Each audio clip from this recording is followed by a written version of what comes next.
Muy buenas tardes. Iniciaremos con las actividades previstas para el día de hoy en el coloquio internacional Retablos Hispanoamericanos, un reto para la investigación transregional. Participaremos el día de hoy en la mesa número 1. El título es de catalogación, problemas y propuestas. En esta mesa participarán varios profesionales que se han dedicado al tema de investigación de retablos. Daré una breve síntesis de su vida profesional.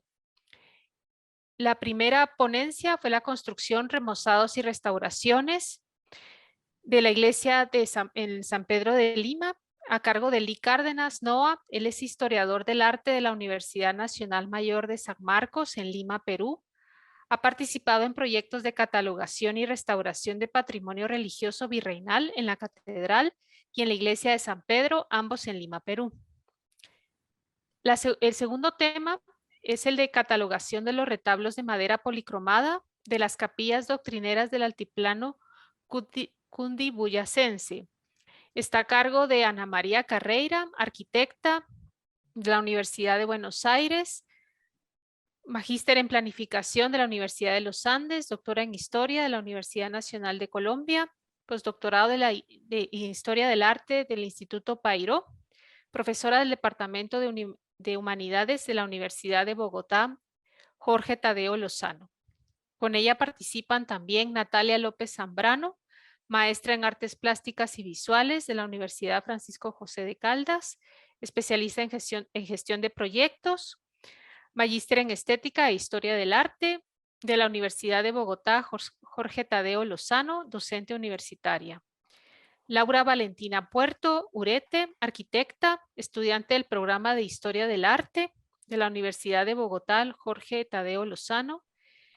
Tiene estudios de microscopía y técnicas afines para el estudio del patrimonio cultural en el Instituto de Investigaciones Estéticas de la UNAM.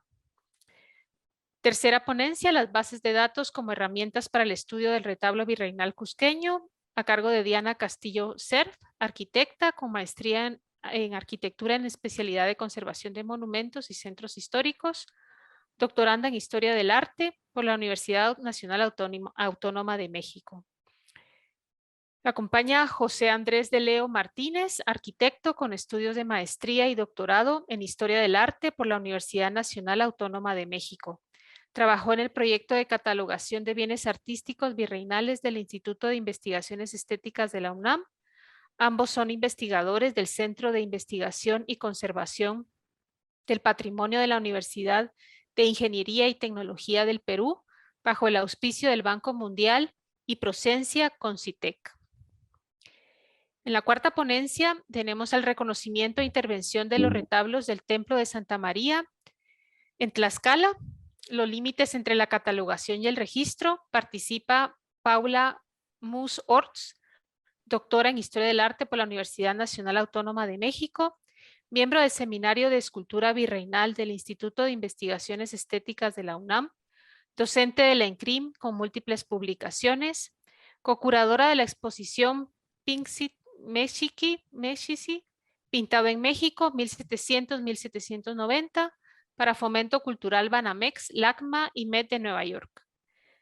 Mercedes Munguía Meca, maestra en Historia del Arte por UNAM y licenciada en Restauración de Bienes Muebles en CRIM, INA, México, donde es docente. Ha coordinado y participado en diversos proyectos de restauración e investigación de imaginería, retablos y pinturas. La quinta ponencia, representaciones visuales para la investigación de los retablos y sus ornamentos, catalogación en Ciudad de México, Puebla, Oaxaca y la Antigua. Francisca Neff, ella estudió Historia del Arte en Heidelberg, Alemania y en la UNAM. Sus líneas de investigación se centran en escultura y retablos de los siglos XVII y XVIII, así como en la arquitectura de los conventos femeninos y los procesos de recepción del sermón barroco, temáticas sobre las que ha realizado múltiples ponencias y publicado artículos.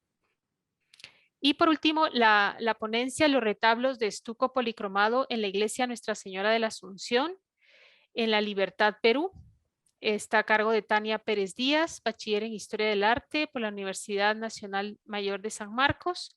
Es miembro asociado del Instituto de Investigaciones de Arte Peruano y del Grupo de Investigación de Patrimonio Cultural del Instituto Seminario de Historia Rural Andina. Como comentarista de la mesa tendremos a Fanny Uniquel Santoncini. Ella es maestra en Historia del Arte por la UNAM y licenciada en Restauración por la Escuela Nacional de Conservación, Restauración y Museografía del INA. Es restauradora perito del INA y fue docente en el seminario Taller de Restauración de Escultura Policromada de la ENCRIM. Ha desarrollado varios proyectos de investigación sobre retablos y publicaciones, a quien en este momento le doy la palabra, que les dará un breve resumen y comentario de todas las ponencias y de las temáticas que se presentarán en la mesa. Adelante, Fanny. Muchas gracias. Buenas tardes a todos. Bueno, pues soy Fanny Uniquel y voy a presentar mis comentarios de las 6 ponencias y posteriormente daremos paso a preguntas en las que esperamos su participación. Bueno, como saben, la primera mesa, el tema es catalogación, problemas y propuestas. Primero, comentaré los temas tratados por todos o implícitos en sus discursos acerca de su visión del retablo. Y empezaré por las coincidencias generales. Entre ustedes 6, como ponencias, pues, porque somos muchos más, comparten la concepción del retablo como una unidad o ente unitario, en el sentido que hay en ellos una fusión de las artes, o dicho de otro modo, una obra total, en donde escultura, pintura, arquitectura, y yo añadiría carpintería, ingeniería, óptica, filosofía, iconografía, entre otros muchos, están conjugados y merecen toda su atención. Esto es evidente aún en los casos de Lee y de Tania, que basan sus trabajos en la investigación documental. También ven al retablo como un bien cultural complejo. Por lo tanto, aceptan la necesidad del trabajo interdisciplinario, en la medida de los objetivos y posibilidades de cada proyecto. Tuvimos oportunidad de escuchar que algunos de sus proyectos son de mediano y largo plazo y que cuentan con presupuestos que les permiten incluir especialistas de diferentes áreas del conocimiento.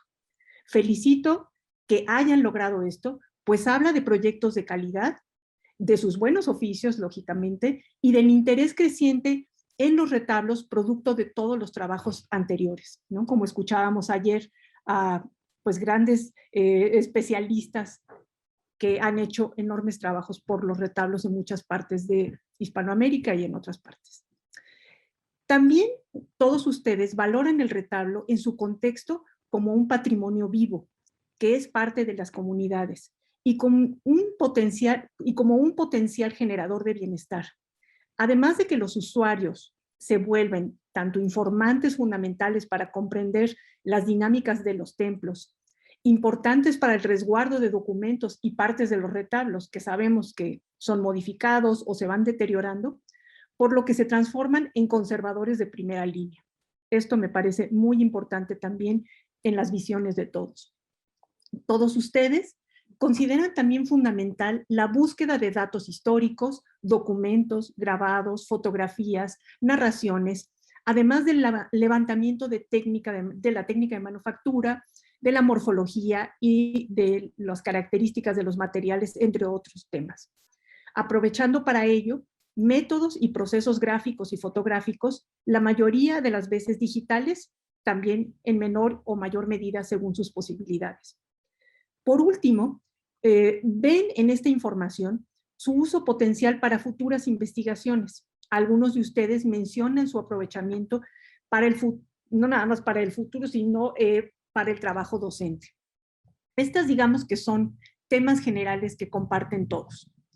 Ahora quisiera mencionar temas que yo veo como problemas y que además son parte del título de nuestra mesa. En los 6 ejemplos que forman la mesa, tenemos un abanico de tipos de trabajos y por lo tanto de objetivos. Con base en los nombres que ustedes mismos emplean, bueno, ustedes nombran, tenemos una base de datos, tenemos un catálogo, tenemos un repertorio, un registro y 2, quienes lo ven como una investigación que termina en sí misma, aunque hacen ver la importancia de los catálogos. 2 de las ponencias se preocupan por definir qué es lo que están haciendo con la denominación particular que le asignan a su proyecto. o en proyectos similares y cuestionan el uso de un término u otro para referirse a los ejercicios en los que se acumula información que posteriormente será utilizada para diferentes fines. Los términos en cuestión son registro y catálogo. Para Andrés y Diana, registro no es el término adecuado, pues le asignan su acepción legal, como cuando se habla de los registros públicos de propiedades o de automóviles, por poner ejemplos. Y mencionan que en ocasiones se emplea en vez del concepto del levantamiento de datos. Sin embargo, para Mercedes, Paula y Yolanda, realizar el registro de datos de un retablo por medio de fichas siguiendo una metodología es el término adecuado y no el de catálogo, pues ellas consideran que un catálogo es una selección de bienes y se basan en González Varas, quien dice que en un catálogo deben considerarse los bienes que han recibido cierto reconocimiento como objetos que exigen tutela y protección. Es decir, que hay un proceso de selección. Dichos catálogos, y cito a González Varas, centran su acción en la identificación, descripción y ubicación del bien cultural, establecen una lista ordenada o sistemática de los mismos e incluyen una valoración histórico-artística o cultural del objeto en cuestión, por lo que son instrumentos que llevan asociada una profunda labor de investigación. Ahí se cierra la cita de González Varas. Si buscamos el término en un diccionario, encontramos que es una relación ordenada, un catálogo es una relación ordenada en la que se incluyen o describen de forma individual libros, documentos, personas, objetos, etcétera, y que tienen una relación entre sí.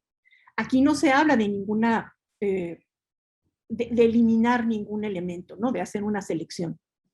Francisca, por su parte, usa la palabra repertorio, que también, si nos vamos al diccionario, es un libro abreviado, índice o registro en el que sucintamente se hace mención de cosas notables y otras informaciones remitiéndose a lo que se expresa latamente en estos escritos.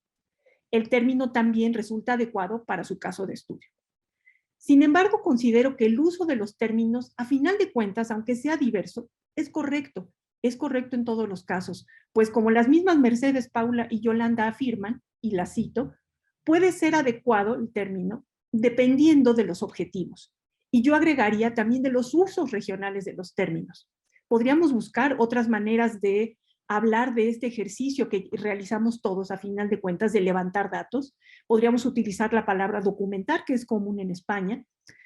Entonces, bueno, de aquí que yo, aunque considero que es muy importante definir cómo le llamamos a las cosas, considero que en este caso no es lo más relevante ahondar en esas diferencias. Yo creo que todos estamos haciendo una reunión de información y pues valoro como mucho más significativo hacer notar otros temas que salen a la luz de las 6 muy interesantes ponencias. Por ejemplo, me parece muy interesante llamar la atención acerca de quiénes están llevando a cabo los esfuerzos para el levantamiento de datos o la catalogación, llamémoslo como querramos. En los 6 casos presentados, todas son universidades. Y en el caso del ENCRIM, quiero mencionar este en particular porque sé que es diferente, se trata de una escuela de educación superior dentro de una institución pública cuya tarea es el estudio y salvaguarda del patrimonio nacional mexicano, pero todas están dedicadas a la educación superior. Como decía, se trata de universidades que están avalando proyectos de investigación o de tesis con distintas orientaciones, salvo en el caso otra vez del ENCRIM, que tiene una doble función, que es tanto la de la investigación como la de la formación de restauradores. El trabajo de Francisca, el de Diana y Andrés, y el de Ana, Valentina y Natalia abarcan a otros especialistas y los de Ali y Tania son investigaciones individuales, o por lo menos así me lo pareció después de escucharlos y leerlos. ¿Qué es lo que abarca en cada uno de los ejercicios de catalogación y registro? Y me refiero a la extensión geográfica. Resulta muy interesante porque las orientaciones son muy diversas. Escuchamos de investigaciones que abarcan los retablos de un solo templo, como el caso de Lee y Natalia, Tania, o en el ejemplo que utilizan en esta ocasión Lencrim, y trabajos que abarcan regiones enteras, como el de las capillas doctrineras del altiplano cundiboyacense, los de la región de Cusco y el trabajo de Francisca, que abarca ciudades episcopales en diferentes países. Y bueno, vuelvo otra vez al caso también de la ENCRIM, que ellos con estas fichas las han aplicado a muchos retablos en diferentes regiones. Entonces también abarca una extensión geográfica muy grande. Y no estoy haciendo menos el trabajo que han hecho en un solo templo, porque sabemos los que nos dedicamos a esto que un solo templo puede ser un mundo. Entonces, pero bueno, quería hacer hincapié en que hay trabajos que abarcan como nunca, o que yo haya visto, pues una extensión geográfica mucho más grande. Respecto a los temas, me sorprendió la diversidad, pues están los que de modo más tradicional se basan en documentos históricos, fotografías y testimonios. Están los que profundizan en los más mínimos detalles de los sistemas constructivos, técnicas de manufactura y deterioros de retablos e inmuebles, como es el caso del ENCRIM, y que además, bueno, persigue objetivos formativos, los que abarcan levantamientos arquitectónicos, registros fotográficos, de soportes, de composición y anclaje de la mano con la información histórica, como es el caso de las capillas doctrineras. La muy ambiciosa también base de datos de la región cusqueña, con información de 4 distintos contextos o ámbitos interdisciplinarios para el estudio del retablo, que son el espacial, el histórico-artístico, el sociocultural y el técnico material. Es sumamente amplio lo que están abarcando. Y desde luego el trabajo de Francisca acerca del repertorio ornamental que abarca alzados, plantas y registros de los elementos compositivos que serán de gran utilidad en el futuro para diferentes especialistas. Entonces, de verdad es una cosa muy amplia y nueva. Otro aspecto, para terminar ya con estos comentarios, que me parece relevante es el papel de los recursos tecnológicos, particularmente en el caso de la base de datos que está ocupando el programa FileMaker y los trabajos tanto del altiplano cundiboyacense como el de las regiones episcopales que emplean levantamientos arquitectónicos y fotografías para registrar gráficamente dimensiones, ubicaciones, formas, volúmenes y materiales. El trabajo de Francisca resulta particularmente complejo en este sentido. Pues digamos que esos son los comentarios generales y me gustaría hacerles unas preguntas, son solamente 3 preguntas, y que pues vayan tomando la palabra. Brenda, que nos ayudes ahí para plantear estas preguntas. La primera es, ¿consideran que es pertinente tratar de homogenizar los levantamientos? Los levantamientos o la captura de la información que están haciendo cada quien desde su punto de vista, ¿consideran que darle una homogeneidad sería válido, necesario, pertinente? No sé si quieres plantear las 3 preguntas, Fanny, o ¿Quieres que prefieres una. Sí, Sí, puedo plantear las 3. sí, por favor. Sí, claro. La segunda es, ¿cuáles son las ventajas y desventajas del uso de los recursos tecnológicos para el levantamiento de la información? Y hablando de eso, me gustaría también que comenta, digamos que está relacionada, en dónde quedan resguardados los levantamientos, si se comparten, si se publican, cuál es el futuro que tienen esta información. Esas son las 3 preguntas también para dar paso, bueno, dar cabida a más bien a comentarios que ustedes, inquietudes que ustedes tengan.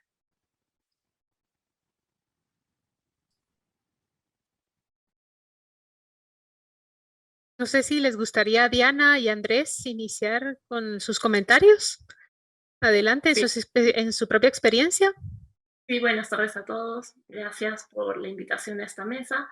Y bueno, respecto a la primera pregunta que planteas, Fanny, pues sí y no, ¿no? Sí, por un lado, porque es la idea de que se pueda compartir esa información de manera también transregional, ¿no? Que es un poquito el título de este coloquio, ¿no? Que de alguna manera las bases de datos que se puedan ir generando puedan ser, tengan alguna similitud un tanto en software, ¿no? Y en tal vez terminología. Pero por otro lado, también es una tarea complicada porque cada región y en sí cada retablo es una historia particular, ¿no? Entonces, querer homogenizar y hacer estudios, digamos, tipo casi plantillas, es un poco complicado y es no darle la debida atención que requiere estos objetos artísticos, ¿no? Entonces, sí y no, un poquito, no sé si tú tienes. Sí, considerando esa pregunta, me parece que algo que planteas, Fanny, que es muy importante, es que cada región está haciendo lo propio por llevar a cabo una investigación o hacer una catalogación. En ese sentido, esas diferencias de investigación que se están desarrollando, ¿no? Por ejemplo, un templo en particular, lo que está haciendo Francisca, lo que se está haciendo en ENCRIM desde el punto de vista de la educación y la conservación, o en nuestro caso, que va hacia el conocimiento técnico y estructura inmaterial y también histórico-artístico, va diversificando quizás, ¿no? La forma de cómo se está catalogando cada punto. Sin embargo, en nuestro caso, quisimos o intentamos, ¿no? Tratar de basarnos en algunas recomendaciones internacionales que permitiera en un futuro quizás, ¿no? Poder integrarse dentro de una plataforma más amplia, ¿no? Sin embargo, esto tiene sus limitantes también en aplicarlo en los diferentes casos, ¿no? Nosotros ampliamos campos dentro de las fichas para nuestros objetivos particulares y me imagino que, y también pues discriminamos algunos campos que no nos servían para nuestros objetivos, ¿no? Entonces, creo que sí hay un interés, ¿no? Desde otras organizaciones de unificar criterios. Sin embargo, siempre creo que van a estar presentes los intereses de cada universidad, de cada institución, el por qué están catalogando, ¿no? O por qué se están catalogando los objetos artísticos. De repente discutimos esta primera pregunta entre todos y después tal vez la otra, ¿no? Como para... Sí, claro. Valentina, también tú querías comentar y luego Francisca. Bueno, buenas tardes a todos y todas. Una de las cosas que se ven en todos estos trabajos es la diferencia de escala, ¿no?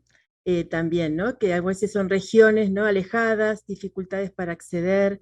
A mí me parece que esto que nos propone Fanny es muy interesante, ¿no? Tener como a lo mejor una homologación muy general, ¿no? Algunos patrones, ¿no? Que se puedan comparar, porque me parece que el ejercicio que estamos haciendo nos permite justamente no solamente mirarnos al interior, sino mirar hacia afuera, hacia los otros y compararnos, que creo que es algo que nos falta en Latinoamérica, ¿no? Comparar. Generalmente estudiamos lo propio y no nos miramos con respecto a los otros y encontrar justamente similitudes, ¿no? Que es tan importante. Y sobre todo después está el tema de los recursos, ¿no? Porque como también comentó Fanny, somos universidades y algunas con pocos recursos, y entonces, bueno, acceder a hacer un levantamiento, ¿no? Es muy dificultoso justamente por lo que todos proponemos, ¿no? Lo multidisciplinario que necesitamos, ¿no? De tener aparte instrumentos para acceder. Bueno, entonces yo creo que a mí me gusta la idea de unos patrones, ¿no? Que podamos ver, ¿no? Que a lo mejor en estos levantamientos. Y la comparación. Y después la particularidad de cada lugar, ¿no? Porque creo que esa es la riqueza latinoamericana, ¿no? La riqueza que tenemos en cada uno de los lugares, hasta en los propios países, ¿no? Una región con la otra, ¿no? Vemos justamente esa variedad, esa creatividad que hubo en la época virreinal. Entonces, sí me gustaría mucho tener como patrones, porque eso también ayudaría a los que tenemos quizás más dificultades para acceder a documentación, a fotografías, a acceso a los lugares. Yo ahí me acordaba de Tania, ¿no? Que decía todas estas dificultades de acceso, ¿no? Al sitio donde están estas capillas, estas iglesias, ¿no? Y el tema de los recursos, ¿no? Que creo que es algo que quizás habla mucho de que sean las universidades y que haya muy pocos empresas privadas, gobiernos que estén interesados en este patrimonio. Bien, Francisca. Muchas gracias. Como ya mencionaron los colegas, las situaciones son muy complejas, ¿no? Dependemos de recursos, de las instituciones, de las finalidades de la catalogación, pero estoy viendo que la ficha básica se parece mucho. Todos tenemos la descripción de los retablos, muchos agregan plantas o levantamientos, información documental, bibliográfica, etc. Entonces, hay como un corpus que es muy parecido, y lo demás yo creo que sería importante pues explicar en alguna parte por qué se hace el levantamiento, cómo se hace, también para facilitar esos trabajos comparativos, para que sepamos cuáles son las maneras, cómo vamos a comparar, qué es comparable, qué no es comparable, cuál es la información que coincide. Y creo que tenemos que mantener viva esa discusión acerca de cómo hacemos los levantamientos, cuál información recaudamos, y estar en diálogo acerca de eso. También en cuanto a la terminología que mencionó Diana, que es muy importante, y nuestra dependencia de los recursos tecnológicos. Muchos metemos la información a una base de datos. Las bases de datos pueden conectarse con tesauros, localización geográfica, con otras bases de datos. Entonces, ahí necesariamente necesitamos cierta homogeneización para poder estar conectando esas bases de datos, que es algo que apenas lo estamos experimentando, y creo que valdría profundizar en eso también. Paula, ¿también tú querías aportar algo? Sí, muchas gracias. Buenas tardes a todos. Y bueno, yo justamente cuando estuve escuchándolos a todos ustedes, muy interesada, me llamaba la atención cómo sí, como dice Francisca, se parecen algunas de las cosas, pero como también hay muchas diferencias. Y me pareció muy acertado esta observación que Fanny hacía, ¿no? Yo cada vez que pienso en una cuestión de clasificación o de pensar en común, me acuerdo de este texto increíble de Jorge Luis Borges, El idioma analítico de John Wilkins, en el que empieza hablando de una enciclopedia china, ¿no? Fabulosa, en la que los animales se clasifican en A, pertenecientes al emperador; B, embalsamados; C, amaestrados; D, lechones; E, sirenas; F, fabulosos; G, perros sueltos; H, incluidos en esta clasificación, y que se agitan como locos, hasta llegar a uno que dice dibujados con un pincel finísimo de pelo de camello, ¿no? O sea, esta locura de Borges a mí siempre me hace pensar en cómo organizamos nuestra cabeza, y cómo esa organización que hacemos justamente produce también distintos objetivos. Y una cosa que nosotros decíamos en nuestra participación es que los objetivos van a declarar absolutamente todo, ¿no? Porque si tu objetivo es entender la totalidad de un retablo o de una región, o tener los suficientes datos para una restauración, o estás pensando en preguntas de investigación, vas a tener unas respuestas distintas. Y sí creo que estas diferencias que percibía Fanny y que yo también percibo, ¿no? Si vamos a llamar ciencia de los materiales, si vamos a hablar de espacio, a qué le vamos a decir contexto, a qué le vamos a llamar documento, a qué le vamos a llamar ornamento, a qué le vamos a llegar técnica o técnica de manufactura. O sea, son cosas que si pretendemos, creo yo, seguir trabajando en conjunto y llegar a un punto importante, vamos a tener que discutir, porque creo que no las estamos entendiendo totalmente iguales, y pues no tenemos por qué. O sea, también se vale disentir. O sea, yo soy una de estas personas que cree siempre que se vale disentir y que no tenemos que tener todo en cuadritos, pero sí tenemos que tener una cierta claridad de cosas, y que la misma investigación nos va a llevar a plantearnos preguntas que nunca nos habíamos hecho, ¿no? Pero de pronto yo pondría aquí, o sea, lo que yo pretendería con este juego de Borges, es decir, ¿qué preguntas nos hacemos, no? ¿Qué son las cosas que nos importan? Y si esas cosas que nos importan van a tener puntos en común, vamos a dialogar cómo podemos tener diferencias, pero cómo podemos también enriquecernos de estas distintas visiones. Y que tiene que ver con algo que decía Fanny, ¿no? O sea, ¿qué vamos a hacer con este material? ¿Lo vamos a usar solitos, o lo vamos a compartir, o lo vamos a utilizar para generar un conocimiento mayor? Entonces yo sí creo que hay muchas diferencias y que es un buen principio que estemos aquí para platicar y que ojalá podamos distinguir y empezar a cuestionar a qué le llamamos y por qué le llamamos así a ciertas cosas, ¿no? Algunos de ustedes hablaron de obras de arte dentro del retablo, otros hablaron de ornamento, otros hablaron de iconografía, otros hablaron de discurso. Entonces esto ya es un mundo de diferencias que me parece que tendríamos que poder discutir. Muy bien, y para la discusión también quiere aportar Lee. Adelante, Lee. ¿Qué tal? Buenas tardes. Primero, agradezco la presentación de Fanny. Y bueno, antes de continuar con la pregunta, con la respuesta a la pregunta, quería aclarar que en mi caso, el proyecto es el proyecto de catalogación de los retablos de San Pedro y no está siendo financiado por ninguna universidad, sino que es un proyecto propio de la comunidad de San Pedro. Es un proyecto propio de la comunidad de San Pedro, de la Compañía de Jesús, específicamente dentro del taller de restauración y conservación de San Pedro. Y lo que yo he presentado en verdad ha sido una parte muy pequeña, porque al final lo que he presentado es la última parte es la última parte de la investigación del camino para la catalogación, porque los retablos de San Pedro han sido restaurados hace muy poco. Y en esa restauración se ha levantado una cantidad de información descriptiva sorprendente. Se ha hecho estudios y análisis, digamos, a las capas de policromía, etcétera. Pero lo que faltaba era el estudio histórico, y de eso me he encargado y es lo que he intentado presentar. Ahora el siguiente paso en nuestro proyecto sería aunar la información en una ficha de catálogo.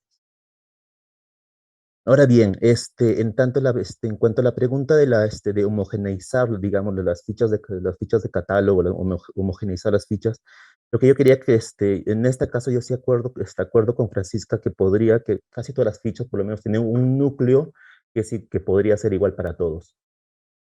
Pero evidentemente, creo que cada ficha también debe tener una parte que depende más de las necesidades propias de la institución que pide hacer la catalogación. En mi caso específico es el tema, las capillas. A mí me interesa mucho registrar los cambios en la iconografía, porque hay que entender, especialmente los retablos laterales, todavía son capillas, son lugares de culto, y muchas veces también, a veces la fe cambia y mientras va cambiando la fe, también van cambiando los santos y la iconografía. Entonces me interesa mucho registrar ese aspecto. Y creo que es la parte de la necesidad, bueno, pues no necesidad de la iglesia en este caso. Bueno. Bien. Y Bueno. Tania también quería comentar algo al respecto. Sí, muchas gracias. Bueno, en primer lugar, buenas tardes a todos y nuevamente gracias por la oportunidad de formar parte de esta mesa. Al igual que como han comentado anteriormente, considero que cada uno de nuestros estudios pues tiene características totalmente singulares, pero al escucharnos en las ponencias que ya hemos mostrado previamente, creo que todos tenemos como estos núcleos que menciona Lee en común. Y sí me parecería importante que en algún momento se pudiera homogeneizar de alguna forma estos caracteres generales y que nosotros al momento de catalogar o al momento de hacer las fichas de registro o hacer los repertorios o como lo estemos llamando, podamos tener un referente en común o un referente base que no sirva únicamente para los que ya están inmersos en el tema, que en su mayoría son ustedes. Yo recién estoy empezando, entonces al escucharlos realmente me motiva demasiado porque los veo y digo, wow, o sea, todo lo que se puede hacer, lo completas que pueden ser estas fichas, y entonces creo que si se homogeneizaran y si esto pudiera no quedarse solamente como parte de un proyecto cerrado, sino que pudieran ser difundidas y alcanzadas, pudieran servir como referente para aquellas personas que se estén interesando también en estudiar retablos y que pudieran emplearlas en sus propios estudios y regiones, ¿no? Quizá no de manera muy específica, pero sí con ciertos lineamientos generales que puedan ser empleados por todos. Fanny, en ese sentido, de los comentarios que has escuchado de las distintas regiones y de los objetivos que cada quien ha planteado, no sé si te gustaría dar como Una conclusión de todos estos comentarios que se han hecho. Bueno, miren, lógicamente que yo lancé la pregunta porque pues, lo que quería era generar cierta controversia, ¿no? Ahí, moverles.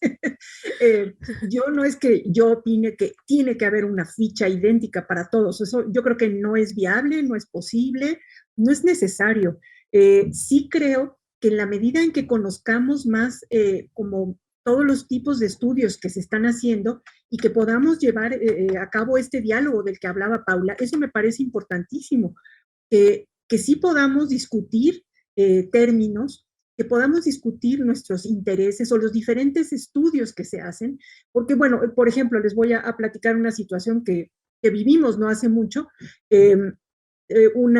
trabajando con una persona que está haciendo una investigación de su tesis, dijo, bueno, nuestra fuente para esto, ella está estudiando sobre los sistemas constructivos. Entonces dijimos, no hay problema, seguramente en un espacio que se llama la coordinación de restauración vamos a encontrar levantamientos de varios retablos, ¿no?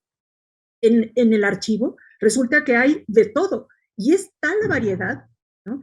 Que además en pocas ocasiones hubo ni siquiera una mención o una fotografía a lo que ella estaba buscando, ¿no? Y tuvieron la oportunidad de estar ahí metidos, ¿no? En este caso, viendo la parte posterior del retablo, y entonces de pronto era, no tengo información, ¿no? Entonces, habría que,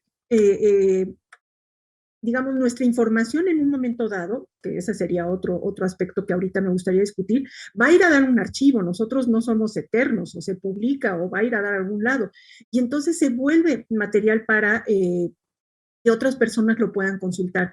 Si tuviéramos, creo que lo que mencionaban hace un rato, tanto Francisca como Lee, o sea, como ciertos elementos básicos, ¿no? Que se recaben en el momento en que tienes la oportunidad de acercarte a un retablo, creo que eso sería, pues tal vez un principio. No sé ni siquiera si esto es, si tengo la razón o no. Estoy pensando ahorita de mi experiencia y de lo que se me ocurre, ¿no? Entonces digo, si tuviste la oportunidad de ir al lugar y de sacar fotografías, pues vale la pena que no nada más saques fotos, sino que saques una planta, ¿no? Con unas buenas medidas para que puedas ubicar el objeto en el espacio. Eso creo que es fundamental para cualquiera de nosotros. Que no solamente sean las fotografías del alzado, sino que también te asomes un poquito por la parte de atrás, ¿no? Que ubiques la distancia con el muro. O sea, en el momento en que vamos conociendo las necesidades de otros, ¿no? El tipo de estudios que se pueden hacer, podríamos decir, bueno, entonces ahora ya que estoy aquí, aprovecho y tomo una foto de esto que me parece interesante, ¿no? O de detalles de la ornamentación, en fin, o sea, hay muchas cosas. Sé que no se puede abarcar todo, pero sí creo que habría ciertos elementos básicos que nos podrían ser útiles a más personas, ¿no? Y para además luego poder dialogar entre nosotros. Yo creo que eso también es importante, ¿no? Pensar en este diálogo y en pues este es un primer acercamiento. Y bueno, pues creo que sobre todo lo que decía Paula me parece muy importante, ¿no? Y podríamos pensar tal vez en un siguiente coloquio donde planteemos algunos términos, ¿no? Que podríamos empezar a discutir. Y contenidos tal vez de nuestras fichas o catálogos. Pues no sé, Brenda, eso es lo que ahorita... Muy bien, excelente. Mercedes, no sé si quisieras comentar también desde tu punto de vista, de tu experiencia, si nos quisieras compartir sobre esta primera pregunta que nos ha lanzado Fanny. Hola, buenas tardes a todos. Vaya, no quiero ser reiterativa en lo que ya han, pero yo sí partiría justamente de este objetivo, del objetivo que estás teniendo. De ahí que nos podríamos ir inclusive a la siguiente pregunta, que es la ventaja y desventajas del recurso tecnológico. ¿En qué sentido? Si tú vas a tener un proyecto, por ejemplo, de investigación en el cual vas a formar chicos, que en este caso es lo que hacemos en la Escuela de Restauración, pues evidentemente sí vas a tener una serie de datos que a fuerza debes de considerar, pero tus objetivos van a ir encaminados a ciertas cosas en particular. Y en este sentido es el ver qué tantos elementos vas a llevar a cabo, en cuánto tiempo y con qué recurso. ¿Y a qué voy con esto?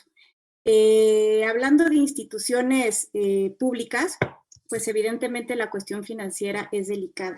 Y en este sentido, pues ya me remitiría más a la segunda pregunta, insisto, porque vaya, estoy muy de acuerdo con lo que han manejado ahorita acerca de, yo sí creo que es pertinente el hecho de tener muy claro el objetivo de si vas a levantar datos, registrar, o si ya te vas a ir a un nivel de catalogación, porque tus alcances son diferentes. Y en este sentido, en la actualidad, pues esta cuestión de la base de datos, de los georradares, de esta serie, digamos, de herramientas tecnológicas que tenemos, podríamos decir, al alcance de nosotros, pues a nivel institución pública, por lo menos en México, no es tan real. Evidentemente, ahorita, y me parece muy interesante la base de datos que están levantando tanto Diana como Andrés a través del FileMaker, pero pues es una realidad que a nivel institucional, pues muchas veces ni siquiera cuentas con los programas mínimos para poder llevar a cabo tu labor cotidiana. Entonces, ya hablar de este tipo de programas, pues se vuelve un poco más complejo. Y puedo poner un ejemplo muy simple, el hecho de que tú vas y registras en campo, pues ahorita cualquiera podría decir, yo tengo una tableta y en la tableta puedo rápidamente con el celular tomar una fotografía, la paso a la tableta, empiezo a registrar. Dirías, pues es cosa menor, pero no es cosa menor porque hay veces que los proyectos, el que puedas acceder a una tableta es muy complicado y yo creo que la mayoría de los que estamos aquí, las veces que llegamos a hacer este tipo de registros, pues en muchas ocasiones lo hacemos con recursos propios, no tanto de la institución. Entonces, en este sentido, regreso nuevamente a la primera pregunta de homogeneizar. Evidentemente, hay términos que definitivamente sí se tienen que entender de la misma manera, justamente cuando hagas esta revisión de información, estar hablando un lenguaje en común y no cada quien que entienda lo que, bueno, yo creo que el sistema constructivo es tal cosa, o yo creo que la ornamentación se refiere a este otro aspecto, sino sí tener una terminología y un idioma en común, aunque los objetivos van a ser muy específicos y muy precisos en cada uno de los proyectos que cada uno tenga. Y en ese sentido, ¿qué pasa con esta cuestión tecnológica? ¿Sí? Que también nos va a llevar a la pregunta 3, ¿de dónde quedan resguardados los registros? O sea, ahorita pone un ejemplo muy claro, Fanny. Tú vas a revisar ciertos informes de intervención y crees que el registro ha sido muy claro cuando lo llevas a cabo. Y cuando uno regresa y vuelve a revisar la información, inclusive no de un tercero, sino de uno mismo que estuvo en ciertos proyectos, regresas a ellos y dices, caramba, ¿cómo es que no registramos o no fotografiamos esto? ¿Cómo es posible que nos hizo falta este dato, no? ¿Por qué? Porque tenemos que tener claridad en el objetivo, en la metodología que vamos a seguir y el principio y fin en determinada temporada de campo. ¿Sí? Y ahí viene la preocupación de dónde va a quedar resguardada la información. Uno, si no tenemos acceso a estos programas tecnológicos, ¿qué hago con ese registro? ¿Cómo lo resguardo? Y además, al paso del tiempo, ¿cómo lo voy a conservar? Ahorita vemos un gran problema en los archivos, cómo conservar información. ¿Qué va a pasar con esos archivos digitales?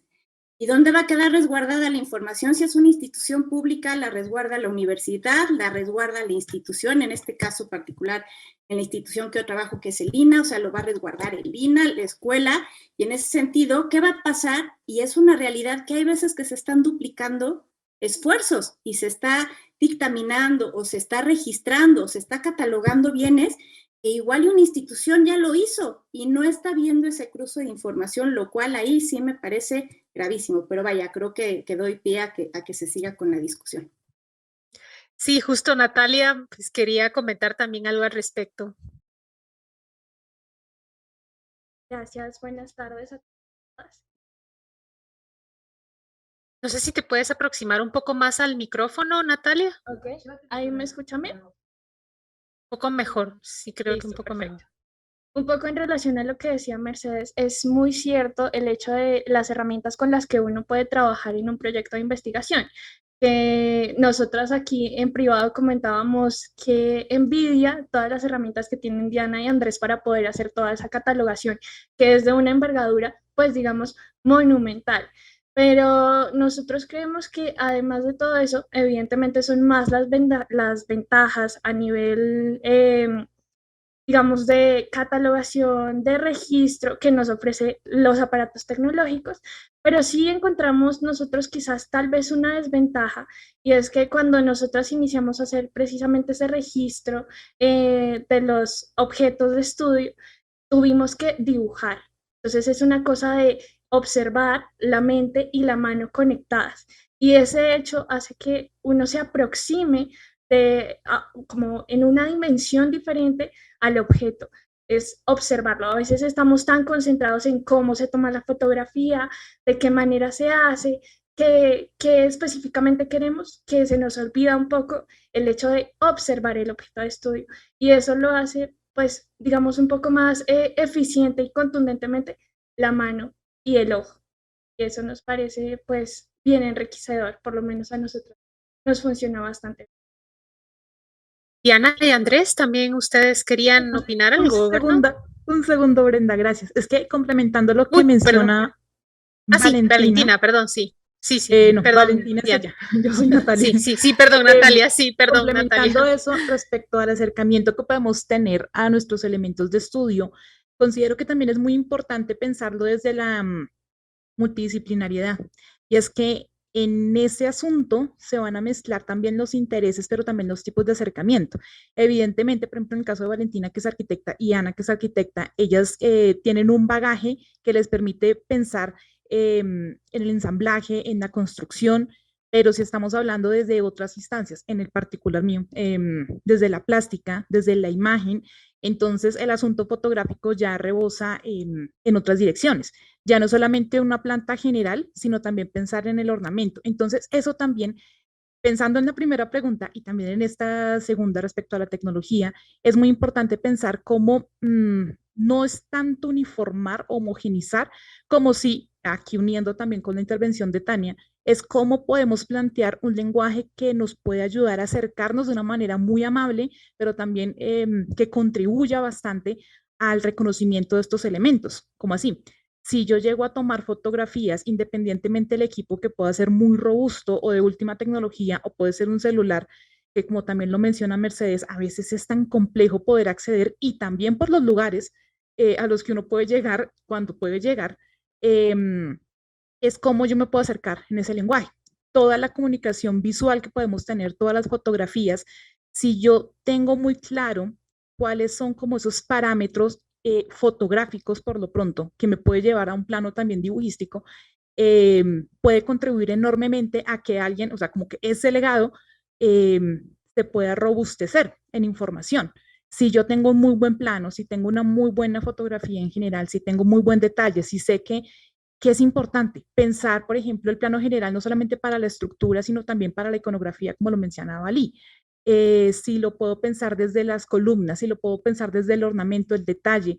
Creo que es importante tener ese patrón de información, tanto en los datos, en el levantamiento histórico o en los datos, como también en la formulación de la imagen, pensando también que estos elementos pues son estructuras que siguen con vida, que si bien estamos como escrutando en su historia, en su pasado, también como lo mencionaba Ali respecto a los cambios que van teniendo, que son elementos que siguen teniendo una vida en donde su iconografía, por ejemplo, cambia, queda como una documentación, como un seguimiento, pero se plantea también un seguimiento juicioso que permite empezar a atar cabos. Y en ese caso, pues, continuar con esa historia, en ese estudio de la historia, pienso yo, por así. Bien, y en el caso de Diana y Andrés, ¿también querían comentar algo al respecto? Sí, bueno, enfocándonos a esta pregunta, creo que es importante también mencionar las ausencias que tenemos aquí. Ya comentaban que somos una especie de grupo que estamos aquí desde las universidades, ¿no? Desde los centros educativos o desde proyectos propios, y los verdaderamente propietarios de estos bienes, en algunos casos la iglesia, dependiendo de los países, en otros casos el Estado, y en sí los departamentos dedicados que tienen que dedicarse a la catalogación y al registro de estos bienes, de repente están ausentes en este tipo de conversatorios, ¿no? Que de cierta manera también tienen tienen la responsabilidad, porque esa es su labor, de convocar a académicos y especialistas sobre el tema para poder hacer propuestas, lo que comentaban, ¿no? Desde dónde se va a almacenar esta información, ¿no? Hasta entablar estos diálogos sobre cómo vamos a entender ciertos conceptos o términos, ¿no? En ese sentido, creo que sí hay una ausencia de los departamentos o instituciones que tienen la responsabilidad por su calidad jurídica o por su calidad de propietarios, ¿no? Para gestionar o hacer propuestas, ¿no? Sobre dónde se va a almacenar esta información, cómo organizar con lo que comentaban, ¿no? No dobletear esta labor y lo cuento desde la experiencia, ¿no? El Instituto de Investigaciones Estéticas durante mucho tiempo hizo registro de bienes artísticos en varios estados. En el que estuve yo fue en Oaxaca, y en algunos casos llegaba el punto en que la información se dobleteaba con lo que estaba haciendo Sitios y Monumentos, ¿no? Entonces, ese doble esfuerzo nos empieza a generar, ¿no? Pues a partir de estas ausencias. Ahora bien, creo que en este sentido, las posibles desventajas es la actualización de los softwares, ¿no? En algunos casos, ciertos software que se utilizaron en principios de la década, ¿no? de este siglo, pues, ¿no? Ya son obsoletos, ¿no? Y corremos esos riesgos actualmente, ¿no? Apostamos a veces a un programa, ¿no? Apostamos a una base de datos, a un software que no sabemos su viabilidad, ¿no? Su futuro, exacto. Entonces, también entender estos riesgos, y también el complementar, el compartir la información, creo que nos abriría posibilidades de la pervivencia de esta documentación, ¿no? Esto a grandes rasgos. Sí, yo quería pues también aportar a lo que dice Valentina, que tiene mucha razón, el tema del dibujo, ¿no? Nosotros sí hemos experimentado cómo el cerebro va captando mucho más todos estos sistemas constructivos al momento de dibujar, y esto pasa a un dibujo ya de computadora como segunda opción, ¿no? Pero el hecho de estar ahí y hacer los levantamientos a mano, pues es lo que te va a dar mucha información, porque estás trabajando con todos los sentidos y nos funciona muy bien, ¿no? Para ver realmente el objeto. Y bueno, y también pues contarles que en nuestro caso particular quisimos aprovechar la oportunidad de contar, como dijeron, con esta tecnología que nos daba la universidad y con este recurso humano de poder trabajar mediante la interdisciplina para hacer esta catalogación y generar esta base de datos, porque en realidad no es el objetivo principal del proyecto. El objetivo del proyecto es básicamente la conservación preventiva y aproximarnos a un primer estudio histórico-artístico y técnico-material de los retablos cusqueños. Pero nosotros no podíamos hacer este trabajo sino haber hecho una catalogación y tener esta base que nos sirva de sustento para de ahí sacar los otros, poder desarrollar los otros estudios que en realidad son el objetivo principal del proyecto, ¿no? Entonces aprovechamos de estos recursos humanos y de esa tecnología que no siempre se tiene a mano, y lo sabemos muy bien. Y bueno, y esperamos pues que se pueda continuar con este proyecto, que sí es muy ambicioso, pero creemos que es pues una buena oportunidad para empezar a hacer las cosas viendo esta multidimensión que tienen los retablos, ¿no? Muy bien, en ese sentido, Francisca también quería aportar desde su experiencia. Gracias, Brenda. Quería regresar a la cuestión del software libre que estaba mencionando, que se puede usar para la catalogación. Pues el Instituto de Investigaciones Estéticas desde hace varios años tiene proyectos de catalogación y actualmente se están alojando en la fototeca con el software libre Collective Access. Y luego está haciendo el proyecto de UniArte, revisando los estándares de catalogación, cuáles perfiles se están usando, cómo se compagina con otras bases de datos, etc. Entonces, pues para las universidades públicas siempre también es una opción de usar software libre. Ahí entramos en la cuestión, ¿no? ¿Qué software libre hay donde tenemos que pagar? ¿Cuáles son qué es lo que vamos a requerir. Y esa es la otra cosa, ¿no? Cuando estamos hablando de la tecnología, es qué pedimos a la tecnología. Y estamos nuevamente con la cuestión de la finalidad y de los objetivos. ¿Qué queremos lograr y cuál es la tecnología adecuada para lo que estamos queriendo hacer? Y para no perder de vista, ¿no? Que también tecnologías no tan nuevas pueden ser muy útiles y que también pues la fotografía, que es una tecnología que ya no la consideramos tan novedosa, pero es prácticamente la base de muchos de los levantamientos que estamos realizando y la estamos potenciando y hacemos luego fotogrametría, modelos 3D, etcétera. Entonces, una pregunta que creo que también sería importante, ¿en qué punto entra la tecnología? ¿Cuál tecnología específicamente estamos usando y para qué la estamos usando?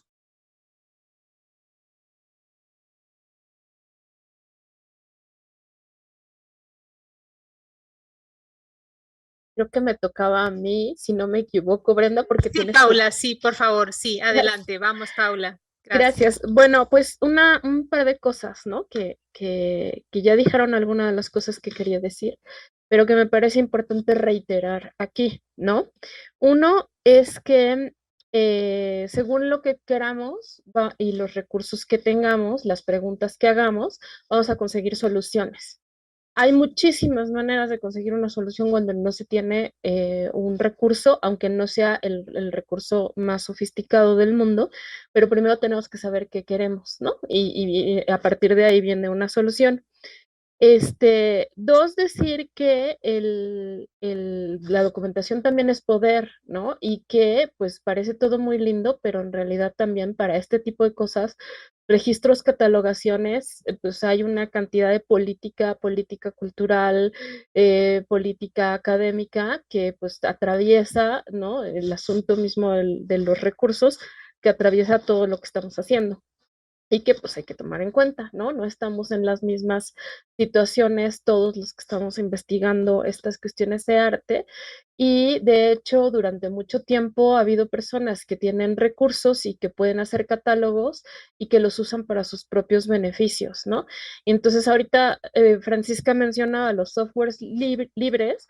Cuando no tienes ni siquiera una computadora en donde ponerlo, no importa si es libre o no. O sea, es el caso que tenemos muchas veces. Nosotros en la escuela no tenemos sistemas de almacenamiento de imágenes, ¿no?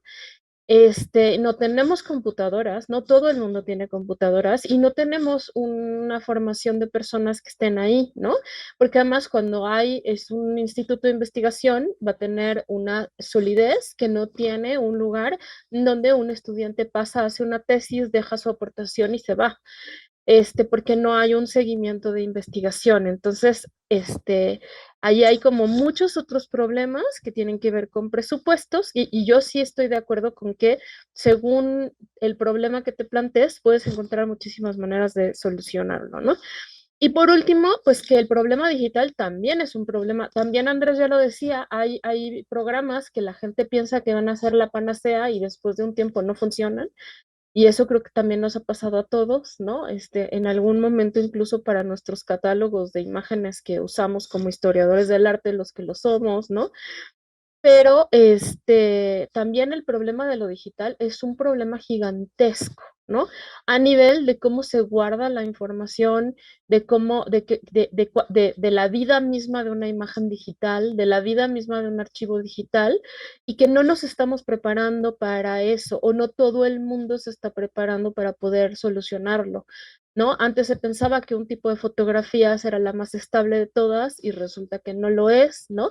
Y los archivos digitales no son tan estables como a veces quisiéramos pensarlo, ¿no? Y depende de cómo lo almacenes, de qué le nombres, en qué formato lo hagas, y otra vez ahí se cruza la cuestión de los presupuestos que podamos tener en las instituciones. Entonces, vaya, sí creo que hay, de nuevo, un para qué, un por qué, y luego buscar esos recursos. Y mucha política en medio. Gracias. Sí, muy bien, excelente. Gracias, Paula. Y también, Lee, en ese sentido quería comentar algo, ya que tú mencionabas que tú no tienes financiamiento universitario y como tu caso es un poco distinto quizás al de el resto de la mesa, si también nos puedes comentar y lo que tú querías también comentar al respecto. Ah, ya. Ah, claro, en mi caso, sí, es verdad, yo no tengo financiamiento de la universidad, pero el caso de San Pedro es muy especial, porque es una iglesia muy importante y aparte, la Compañía de Jesús, la Comunidad de San Pedro, quiere mucho esa iglesia y hay mucho intento por el registro y por la conservación de los bienes artísticos. Eh, el caso de San Pedro es especial porque creo que por lo menos en Lima no hay una iglesia que tenga más documentación. O sea, la documentación de San Pedro es ingente, realmente es bastante, y en todo sentido, no solamente histórica, sino también a partir de análisis científicos. Se ha hecho, bueno, podría continuar hablando acá demasiado sobre ese tema. Eh, pero claro, es el registro de una sola iglesia. Eh, a lo que yo quería responder creo que Paula ya nos ganó a muchos sobre el tema del software libre y cómo se llama, y la posibilidad de acceder a ciertos recursos. Y claro, es cierto, yo quería comentar cómo se llama también que el Getty tenía cómo se llama el código de su software subido a su página que era posible utilizar. Yo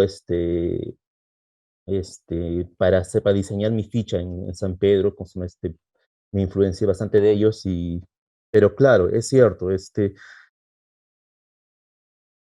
eh, al respecto yo quería volver al tema de homogeneizar, ¿cómo se llama? El lenguaje para describir o para registrar, porque no solamente a mí me parece importante por el mismo hecho de poder registrar, sino porque a partir del uso de nuevas tecnologías se podría obtener nueva información y generar nuevo conocimiento. Tal como dice Paula, tal como dice Paula, es verdad, Consuma, que no todos, las iglesias, las comunidades tienen los mismos recursos, y es un poco, imaginar y fantasear esta,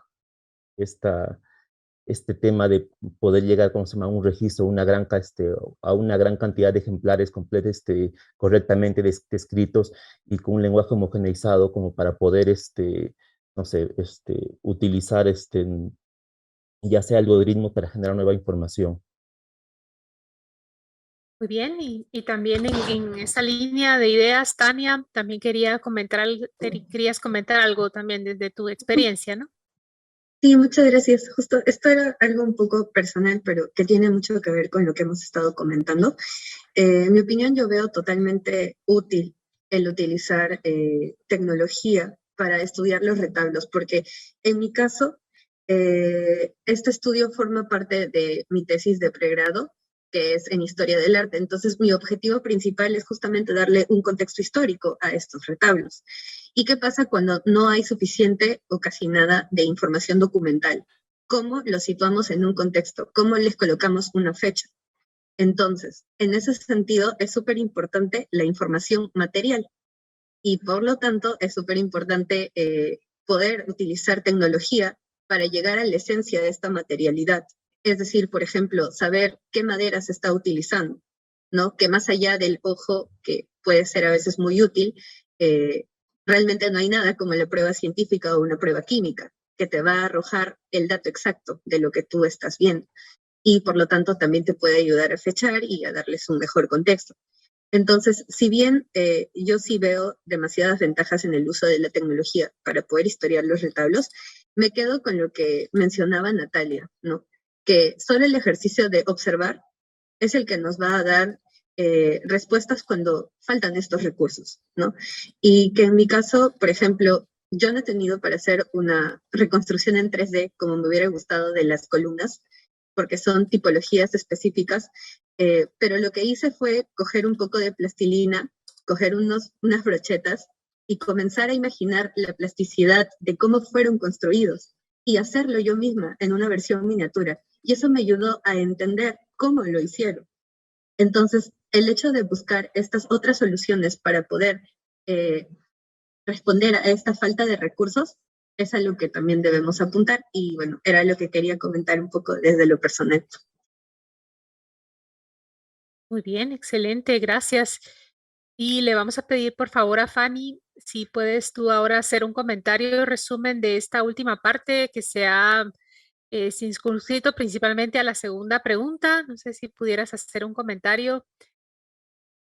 No tienes encendido tu audio, Fanny, perdona.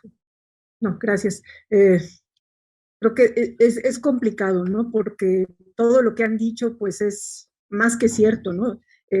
Todos de alguna manera u otra nos hemos enfrentado a estos problemas con la tecnología.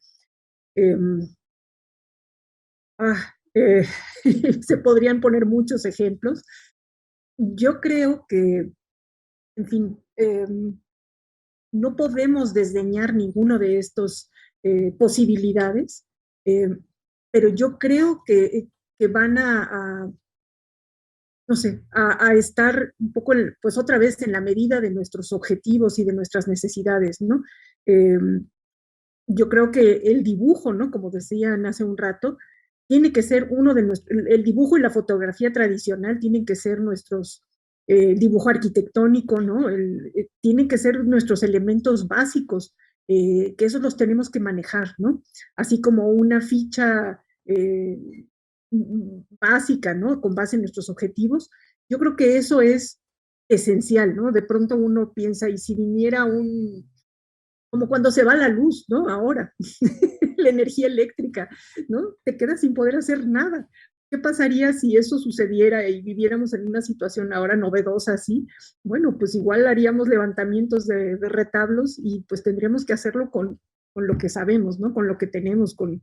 Entonces, yo creo que lo que tenemos que seguir trabajando en ello es precisamente en, mientras tengamos esas posibilidades, seguir discutiendo entre nosotros hacia dónde, ¿no? Hacia qué es lo que conviene, ¿no? Cómo tener lo más abierto posible la información que capturemos, ¿no? Tratar de publicarla, tratar de compartirla, pues para que sea realmente útil, ¿no?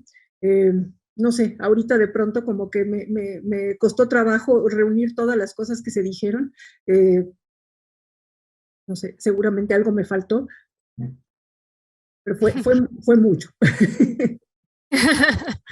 Pues muy bien, y también recuerdo que Paula nos comentaba al inicio que también ella quería plantear otras preguntas también de lo que ella fue también viendo y analizando de las ponencias de todos. No sé, Paula, si te gustaría en este momento hacer estas otras preguntas que tú comentabas, que querías también poner aquí sobre la mesa. Muchas gracias. Creo que no sé si terminamos de contestar en realidad las 3 preguntas, porque creo que la tercera pregunta de Fanny, ¿no? ¿Qué va a pasar con esta información? Me parece fundamental, ¿no? Esta idea de que cada quien trabaja, que es un poco lo que decía yo de la política, ¿no? Trabaja en su parcelita y bueno, hace una investigación, publica un artículo. Y no es lo mismo que hacer una catalogación a nivel nacional o contar con un presupuesto o por lo menos un mandato a nivel estatal, como podría ser el INAH, que tiene el mandato pero no el presupuesto, o la Universidad Nacional, que tiene el presupuesto o algo del presupuesto, pero no necesariamente el encargo nacional, o no, o sea, ¿qué va a pasar con esta información? Era también una de las cosas que yo quería plantear, ¿no?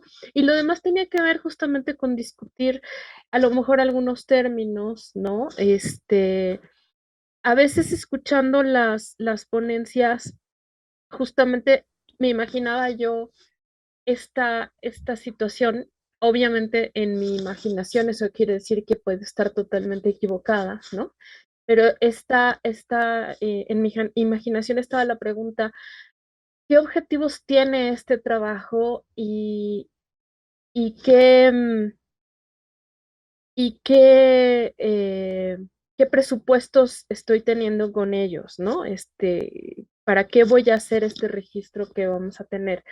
Y cómo eso genera entonces una concepción más desde la historia del arte, más desde la interdisciplina, más de una cuestión de preguntarte por una morfología o por una documentación, y cómo podemos plantear a lo mejor miras un poquito más interdisciplinarias y grandes, ¿no? Desde que yo trabajo en la Escuela de Restauración siendo historiadora del arte, pues esta cuestión de por lo menos las preocupaciones que tenemos los distintos colegas que trabajamos en un proyecto en particular son bien distintas, ¿no? Cuando yo trabajaba solo con historiadores del arte, las preguntas que yo escuchaba todo el día eran muy parecidas, aunque también había diferencias en los abordajes teóricos que teníamos los distintos historiadores del arte. Pero cuando trabajas con un químico, cuando trabajas con un restaurador, cuando trabajas con un biólogo, ¿no? Las preguntas que se hacen son siempre distintas. Entonces, a partir de este trabajo más interdisciplinar que va viendo al retablo como un elemento complejo, pues a mí me gustaría que platicáramos estas cosas, ¿no? O sea, estas otros alcances. Pero creo que faltaba un poco la tercera pregunta de Fanny. Muy bien, si te gusta, entonces hablamos un poco más sobre la tercera pregunta, Fanny. Sí, yo, bueno, me gustaría un poco tal vez para volver a esta pregunta, no sé, o sea, en el caso de los que tienen estos proyectos más amplios, que están en proceso, ¿no? En el caso de Ana, de Diana y Andrés, de ti, Francisca, o sea, ¿qué futuro? O sea, ¿cómo están viendo esos proyectos que ya están ahí? ¿Qué es lo que han pensado, ¿no? Para esos proyectos.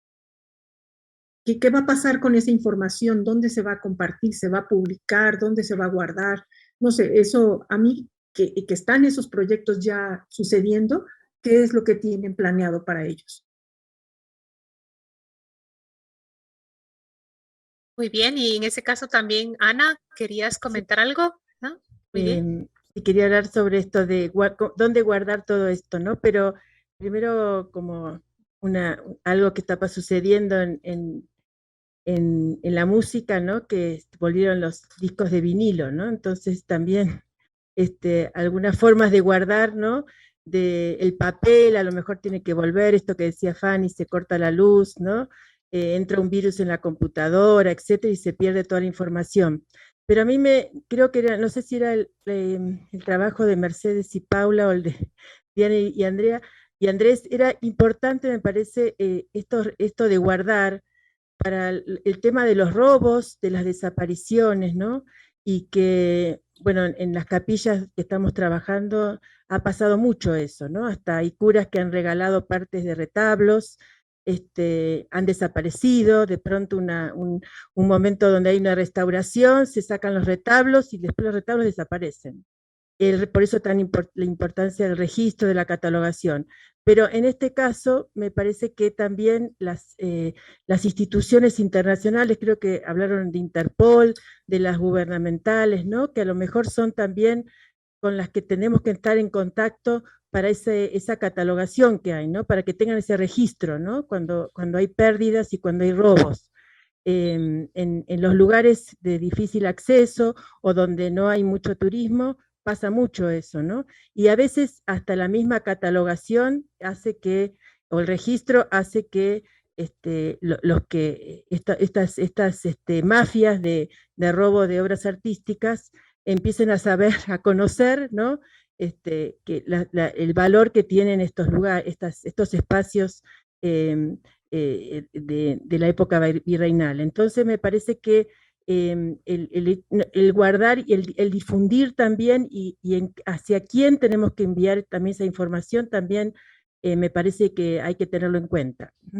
Y otra cosa, no, a rematar, creo que es muy importante pensar en eso, pero también atando un tanto a la primera pregunta, respecto a cómo se puede unificar, creo que también es muy importante considerar el tipo de, como la ruta, o más bien determinar la ruta de salvaguarda de la documentación de todo tipo, tecnológicamente hablando o análogamente hablando, respecto a, listo, si lo hacemos con un dibujo análogo, está el dibujo, pero también pensar cómo se puede preservar el dibujo también como documento, como datación.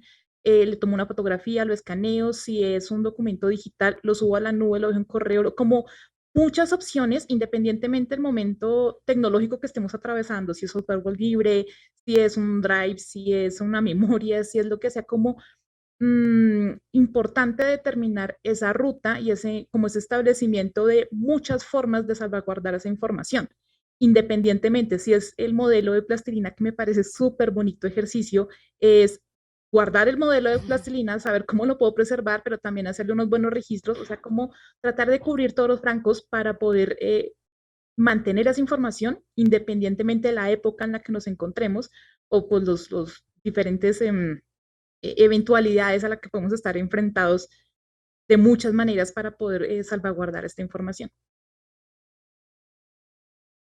Y también tú querías comentar sobre el tema de difusión, como decías, ¿verdad?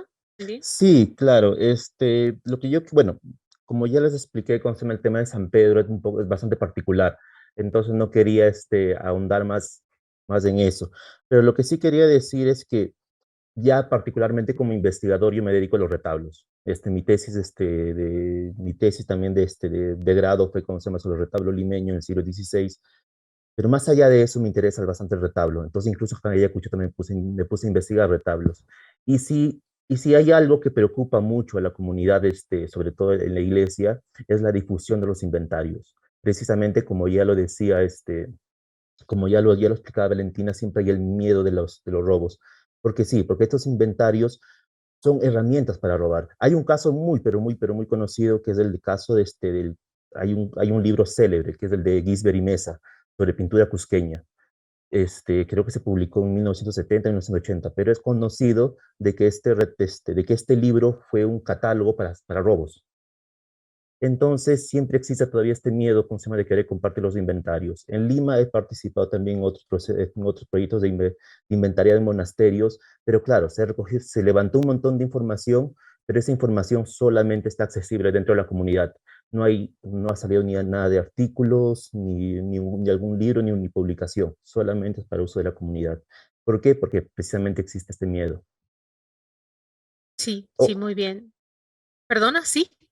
Sí, para acabar, ¿Querías agregar algo más, Lili? Sí, para acabar, por el tema, ¿cómo se llama? De salvaguardar, ¿cómo se llama? Los registros, siempre hay este problema de guardar, ¿cómo se llama? Los archivos.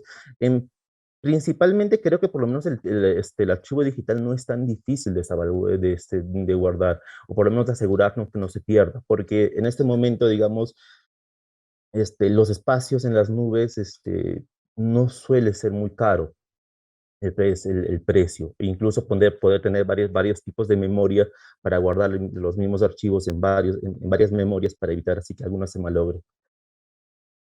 Bueno, nada más. Muy bien, gracias. ¿Y Francisca? Y muchas gracias por la pregunta que nos hicieron, cómo lo resuelve cada quien desde su proyecto. Pues en mi caso está concebido para un catálogo en línea ubicado en la fototeca del Instituto de Investigaciones Estéticas, para que haya acceso a ello de parte de investigadores y las instituciones encargadas del resguardo del patrimonio, es decir, un acceso restringido, pero que a la vez permita la investigación y la consulta de estos materiales para los objetivos que cada uno tenga, ¿no? Y por tanto, como está resguardado en un repositorio institucional, pues la misma institución está trabajando en esa cuestión que nos ocupa a todos y nos ocupa y nos preocupa, ¿no? ¿Cómo hacemos que los datos sigan vigentes en unos cuantos años más para que no se pierdan, etcétera? Y pues lo que solemos hacer es guardar también una versión impresa, ¿no? Para que haya una copia de los datos, pero como diseñamos la información con la finalidad de ubicarla en cierta base de datos, entonces los formatos también se adecúan a eso y la manera como se ve la información es diferente en la base de datos a cómo la podemos tener, ¿no? en nuestros registros. Entonces también como ese paso de la presentación de la información es algo importante. Y en cuanto a retomando la cuestión de los catálogos, ¿no? Esa discusión que muchas veces se tiene de que si un catálogo sirve para que roben las obras o más bien para que se recuperen, para que se identifican, hemos llegado muchos a la conclusión de que si ni siquiera hay un catálogo, entonces ni siquiera se sabe qué es lo que se robó o cuáles son las características, y por tanto es muchísimo más difícil recuperar las obras si no tenemos ese registro y esa memoria previa, y si lo que conocemos es más fácil que lo vayamos a proteger, ¿no? Y en cuanto a la publicación, pues teniendo una base de datos, eso puede servir para hacer publicaciones en forma de artículos, libros, etcétera, aprovechando ese material que se puede investigar desde diferentes puntos de vista, porque no será posible abarcar todos las posibles vías de investigación de esos materiales que estamos juntando en una sola publicación. Por eso también la venta un catálogo para tener esa amplitud. Bien, en el caso de Diana y Andrés. Sí, básicamente es un poquito lo que decía Francisca. En nuestro caso, pues también el destino de esta base de datos es que se quede en el recién formado Centro de Investigación y Conservación de la Universidad, de la UTEC, ¿no? Que tiene menos de 2 años de formado, pero es iniciar, ¿no? A crear estas bases de datos de información que puedan ser consultadas de manera controlada, pero sí dando las facilidades para la investigación, ¿no? Porque eso también ayuda a retroalimentar es el conocimiento de los retablos y estas bases de datos. En cuanto a lo que plantea Ali, pues yo también estoy de acuerdo con Francisca y lo hemos vivido, Andrés también, en tantos años que ha trabajado en catalogación, pues son en realidad herramientas súper útiles para más bien proteger el patrimonio, ¿no? Porque al no existir un registro, pues es mucho más fácil que se roben las cosas que cuando existe, pues por lo menos la información para poder recuperarlas, ¿no? Y también cuando una obra es muy conocida, muy estudiada, investigada, es muy difícil que se la roben, ¿no? Porque pues, en cualquier momento se identifica, como nosotros hemos podido identificar también obra robada, inclusive en México, porque pertenecía a Perú, ¿no? Y bueno, y de ese lado, y un poquito respondiendo a lo que plantea Paula, que bueno, supongo que lo discutiremos más adelante, nosotros nos hemos sentido súper agradecidos con lo que generó Francisca, que es este seminario de retablos hispanoamericanos, porque justo nos ha permitido esto, ¿no? Discutir términos, ver qué estamos haciendo cada uno desde su trinchera y empezar a discutir de esa terminología. Nos hemos dado cuenta que las cosas se denominan distinto en Colombia, en Perú, en México, y bueno, y eso es súper enriquecedor y esperamos que pues este proyecto no quede aquí, la idea del seminario, y que se dé continuidad, ¿no? Y que de repente se pueda incluir a más gente interesada. Pero la verdad es que, pues, muchas gracias, Francisca, por la iniciativa, y la verdad es que nos ha servido mucho y ha sido muy enriquecedor para nosotros participar. Bueno, yo nada más quiero hacer igual una acotación sobre los presupuestos, ¿no? Y el futuro de los catálogos, ¿no? Evidentemente yo creo que no hay presupuesto que alcance para la gran cantidad de patrimonio que contiene cualquier territorio hispanoamericano, ¿no? No solamente en retablos, sino en la diversidad de otros soportes artísticos que vamos a encontrarnos, ¿no? Sin embargo, en esta ocasión, bueno, cuando se encuentra en esta oportunidad de empezar algo quizás más ambicioso, somos conscientes de que quizás esto no va a tener siempre continuidad, ¿no? Permanente hasta que se llegue a catalogar, ¿no? El 100% de los retablos, pero quizás incentive a otras instituciones, ¿no? O incentive o propicie que otras universidades, otras instituciones culturales les provoque, ¿no? Desde su trinchera aportar a hacer estos catálogos, ¿no? Y ahí vendría un poco lo que comentaba, ¿no? La importancia del catálogo para prevenir los robos, ¿no? Creo que es fundamental, entre más se conoce, entre más se difunde, es menos difícil comercializarlo, ¿no? Porque se roba para comercializar. Y quien compra en algún momento siempre el afán de mostrar lo que compró siempre va a ser, va a salir en 10, 15, 20 años, ¿no? Como ha sucedido en muchos casos, que después de ese tiempo se recuperan objetos, ¿no? Y eso, ¿no?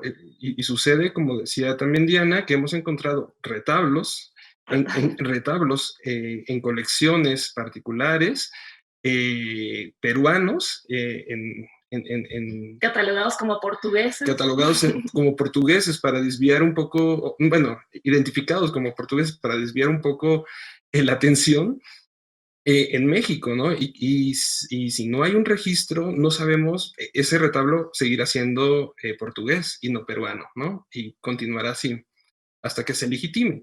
Entonces, creo que más allá de que sirva para robar, creo que sirve para después recuperar a pesar de que exista un robo. Y tú también comentabas, Mercedes, en el chat que estabas de acuerdo con lo que mencionaba Francisca Paula, que eran herramientas de recuperación y sumamente necesario. ¿Quisieras, por favor, compartirnos tus comentarios?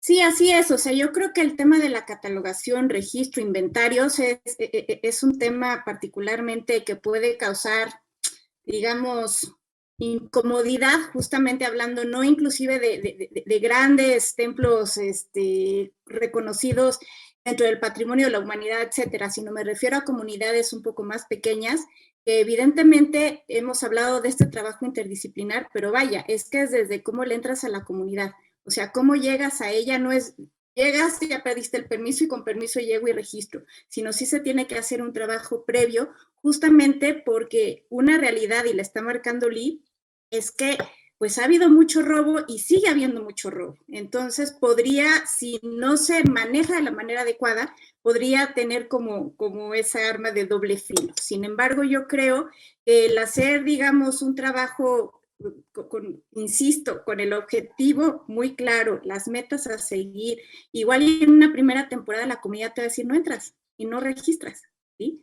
Pero en ese sentido es ver de cierta manera qué elementos debe de reconocer la comunidad o tomar ciertas fotografías, porque esa herramienta de recuperación no la vas a volver a tener, ¿sí? Si se la roban.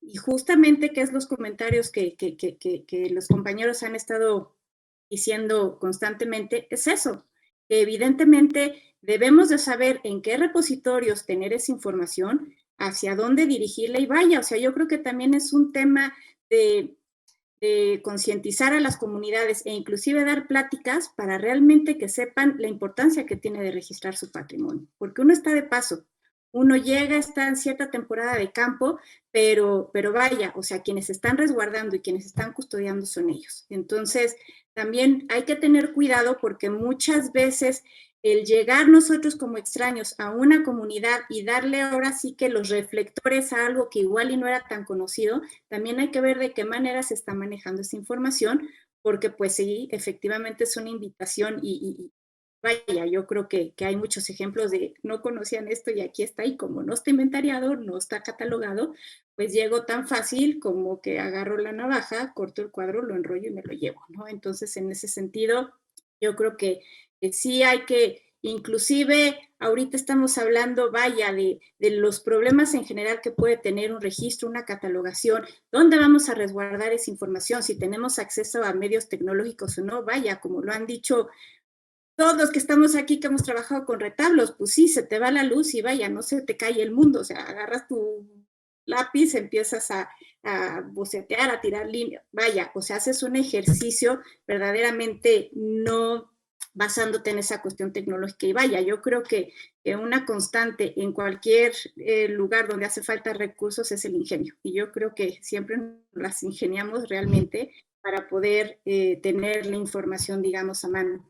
Pero en este sentido, más bien como para ir cerrando, digamos, esta parte de dónde va a quedar resguardada esa información, yo creo que tiene que ir más allá, y tiene que ir más allá con respecto a ver las políticas públicas culturales que se tienen que llevar a cabo, esta relación interinstitucional para ver qué estás haciendo tú, qué estoy haciendo yo y dónde va a quedar resguardada la información, justamente regresando a ese principio que no debemos de dobletear esfuerzos, sino sumarlos.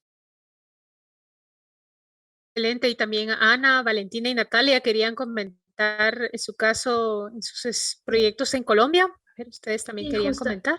Gracias. Justamente un poco relacionado con lo que decíamos. Nosotras estábamos comentando que siempre es importante tener una relación digamos, constante en el proceso antes, durante y después del trabajo de investigación. Porque si bien nosotros estamos hablando de la catalogación, del registro de los catálogos, pues es del registro de los retablos, perdón, es una cosa netamente académica. Hablamos de términos que entendemos entre nuestro grupo, ¿no? La forma de cómo se va a divulgar esa información y para quién lo estamos haciendo. Porque, por ejemplo, en nuestro caso, nosotros trabajamos en zonas que de alguna manera son rurales, donde la gente no tiene el suficiente estudio para comprender todo ese complejo de términos, de esquemas, incluso de imágenes que nosotros estamos abordando. Entonces, un poco en ese sentido de cómo se guarda la información, también creo que no solo es una ficha de catalogación del retablo, que termina siendo como el objetivo académico, sino que también parte de la divulgación hacia la comunidad, porque es la que está directamente relacionada con el objeto de estudio. Y en ese sentido, un poco, si uno se acerca a ellos, que en nuestro caso han sido muy abiertos a abrirnos las puertas de los templos, a dejarnos tomar fotografías, a comentarnos un poco de la historia, porque si la conocen de alguna manera, se acercan, tienen relación, pues se crea como alguna red colectiva también donde se puede guardar información, si no viene información escrita, con documentos, o académica, es una red de información oral de testimonios. Que eso también ayuda un poco a que la misma comunidad sirva de salvaguarda hacia esos objetos de estudio. Entonces, un poco plantearnos también no solo nuestro papel como académicos e investigadores frente a estos objetos de estudio, sino también un poco el papel que tenemos frente a las comunidades como gestores, de alguna manera, o más bien que proponemos un diálogo entre un objeto y la comunidad que están directamente relacionados. Eso me parece también bien interesante. Excelente, gracias. Y de parte de Tania, ¿también querías hacer algún comentario? Y bueno, en primer lugar, muchas gracias por el comentario anterior. Me ha parecido súper importante esta conexión con las comunidades, porque finalmente es el patrimonio, o sea, obviamente es de todos, pero realmente es de ellos, y ellos son los que están conectados. Bueno, yo quería comentar un poco sobre la importancia de la catalogación y, bueno, su registro en bases de datos, pero en el sentido de, ok, algunos de estos proyectos van a tener sus propias bases de datos. Otros proyectos, quizá que son más personales, forman su propia base de datos personal, individual, es decir, en memorias o en discos duros o lo que ya se ha comentado. Pero deberíamos apuntar a lograr hacer una suerte de página web o quizá un WordPress que son abiertas, en las cuales pudiera existir una verdadera base de datos con los contactos, ¿no? Una base de contactos y de saber quiénes son las personas encargadas de hacer qué catalogaciones, de qué retablos, de qué regiones, y que nos permitan contactar con ellos para acceder a eso. Porque si bien algunos van a tener sus propios links propios probablemente y que van a ser abiertos al público, otros no, como en el caso, no sé, por ejemplo, pienso ahora en Lee, que es algo un poco más personal, o quizá lo que he hecho yo, que probablemente no va a ser parte de mi tesis porque tiene que ver con fichas y demás, ¿no? Pero sí me gustaría que esto se pudiera compartir y por lo tanto sería interesante tener esta base de datos con el registro de las personas que están haciendo estas catalogaciones y que se pudiera, que pudiera ser compartido y accesible, ¿no? Y que pues los investigadores pudieran ponerse en contacto con ellos para saber lo que se está haciendo. Excelente. Y también les quiero compartir por acá comentarios que han hecho de parte en el chat de público, entonces los leeré para que por favor también si quieren hacer comentarios al respecto. Dice Claude Marie Constant, dice, antes de digitalizar hay que considerar, primero, digitalizar para qué. ¿Acceso o conservación? También lo hace como una pregunta. Dice, segundo, todo lo digital puede durar toda la vida o 5 años, lo que ocurre primero. Y como tercer punto dice Claude Marie Constant, entre comillas, digitalizar es convertirlo perenne en efímero.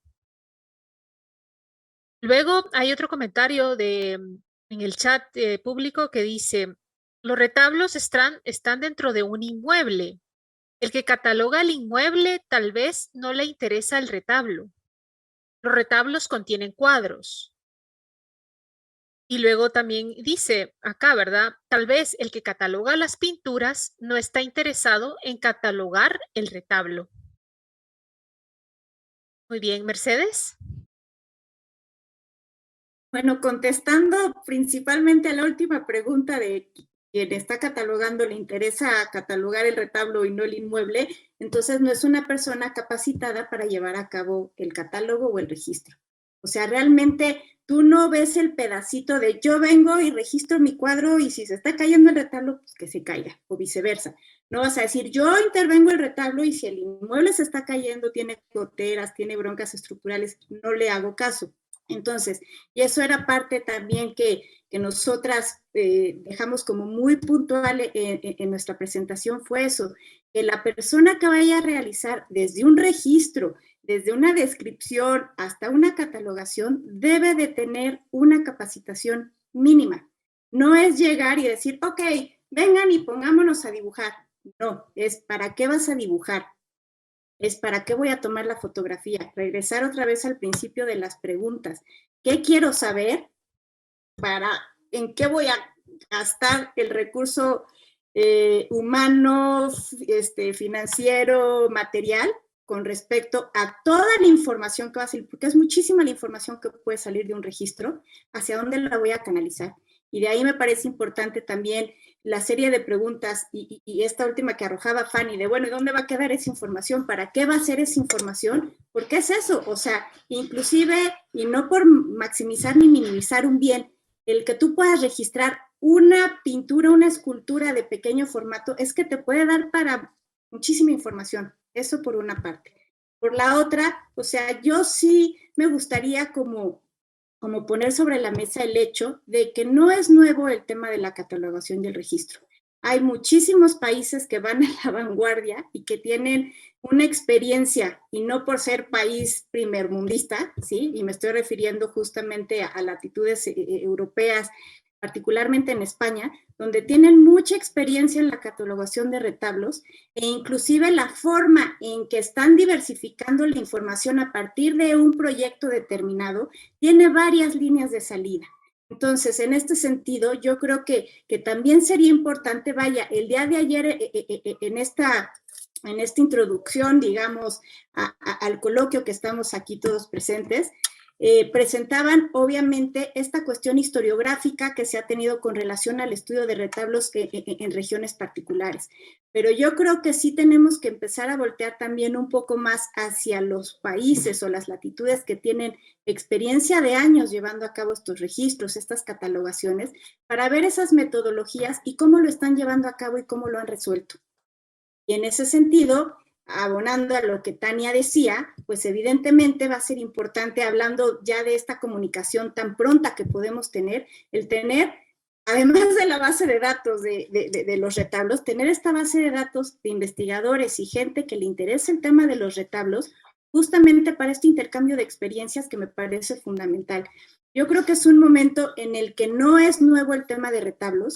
El tema de retablos se viene manejando desde muchísimo tiempo atrás, pero yo creo que más bien ahorita es el momento de replantear y de reflexionar, o me iría al revés, de reflexionar, de mirar lo que se ha hecho para tener nuevas propuestas. Evidentemente los problemas de los que estamos hablando ahorita, de la falta de información, de accesibilidad, de cómo le entras a la comunidad, qué problemas puedes tener, dónde se va a quedar la información, no es un tema nuevo, no es un tema actual, es un tema que ya tiene mucho tiempo atrás.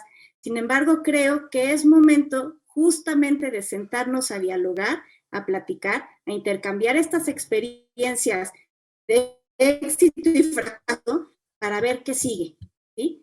Y en este sentido, bueno, nada más ya para concluir esta intervención, sería eso, o sea, que me parece fundamental hacia dónde vamos con la catalogación, con el registro o con el objetivo que tengamos planteado en el proyecto que estemos desarrollando. Excelente. Y también, Paula, ¿querías comentar algo al respecto? Pues no sé si Fanny quería decir algo acerca de esto primero. Perdón, sí, perdón, Fanny. No pasa nada, es muy breve y coincido con lo que ahorita dijo Mercedes, no quiero repetir, pero bueno, yo creo que nos estamos enfrentando en todos nuestros países pues con un vacío que ha dejado los propios gobiernos, porque ellos serían los responsables de que estuviera hecho todos los levantamientos de todas las iglesias con todo lo que hay dentro de ellas, ¿no?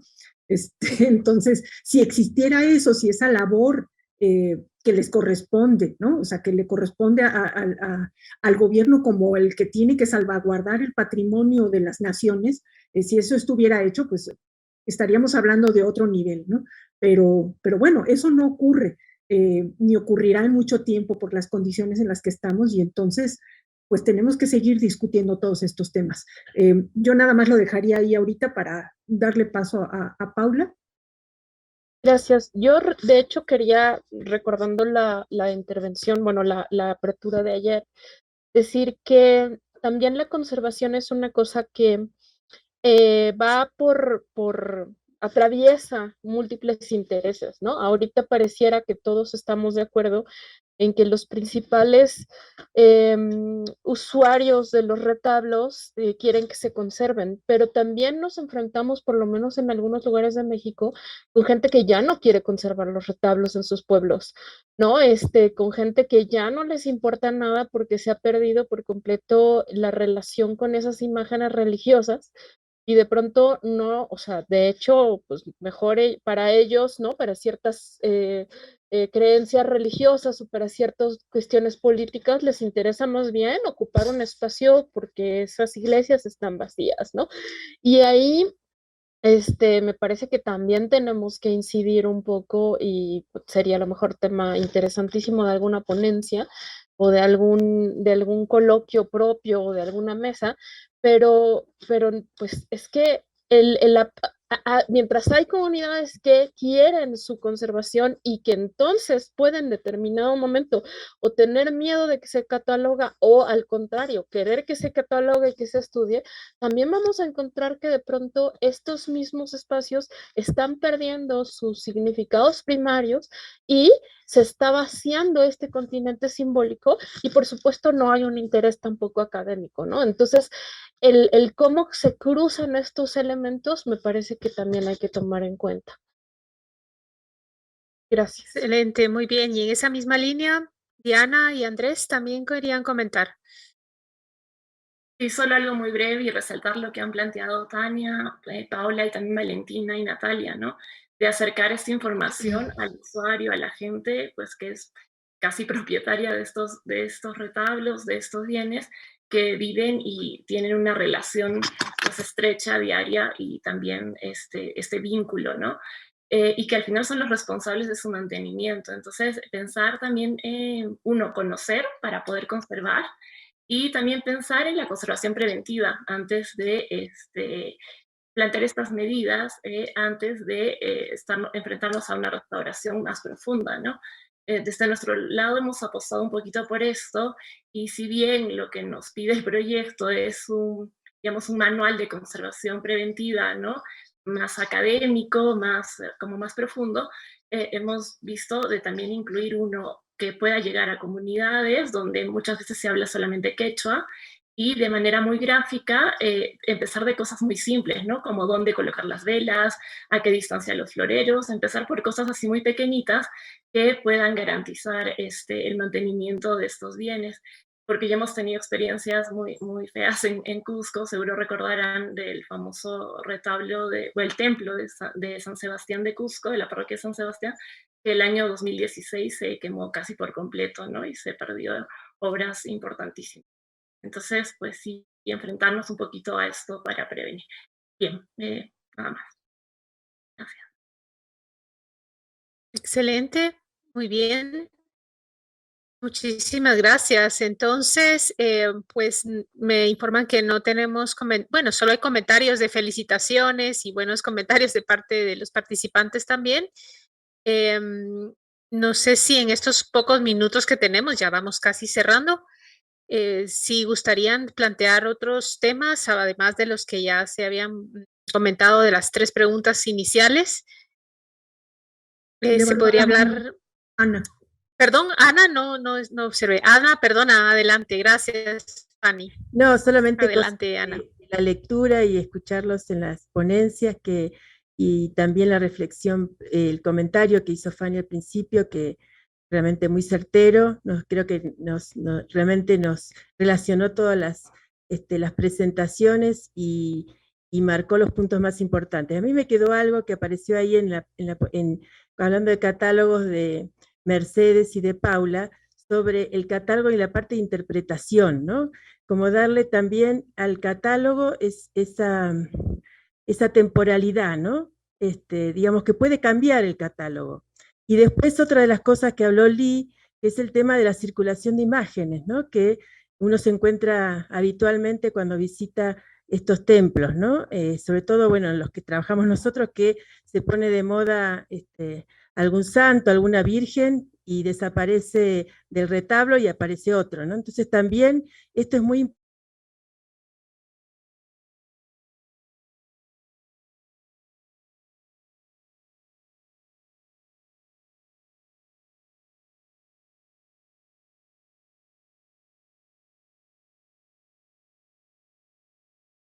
Comunidades.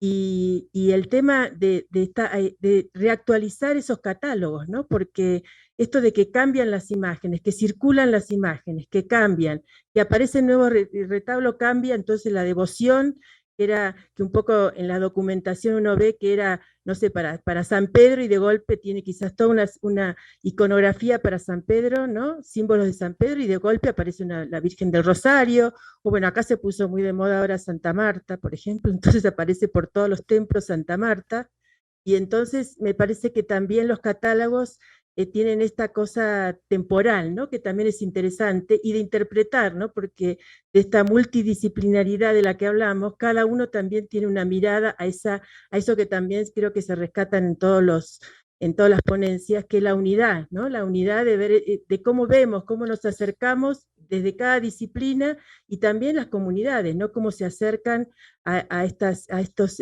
objetos, ¿no? A estos objetos litúrgicos, a estos objetos tan vivos. Excelente. Muchísimas gracias, Ana.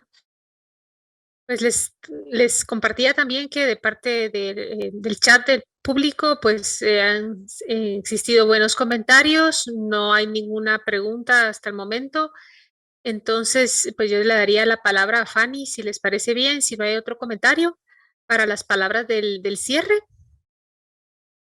Sí, sí, les parece. Miren, bueno, pues ya mucho de lo que se ha comentado ahorita, había algunas cosas que yo había considerado para mi cierre, espero no repetir, pero yo me preguntaba para el cierre, ¿se han logrado avances en la catalogación, ¿no? En este tema de la mesa?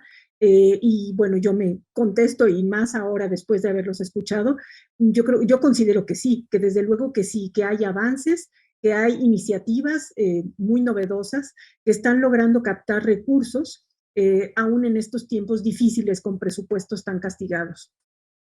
Aunque aún nos faltan muchos retablos por conocer y catalogar o registrar, creo que el que tengamos un seminario dedicado a los retablos hispanoamericanos y un coloquio en el que estamos ahorita, pues en esta primera mesa, porque no hay que olvidar que esta es apenas la primera de las 3 mesas, que bueno, porque habrá mucho más ahora que discutir, con muy buenas ponencias, nos habla del interés creciente en los retablos. Y bueno, como decía Mercedes, estoy totalmente de acuerdo, no es un tema nuevo, los retablos, en fin, son un tema recurrente, ¿no? A lo largo de todos los estudios que se han hecho de historia, de conservación, de historia del arte, no es que sea una novedad.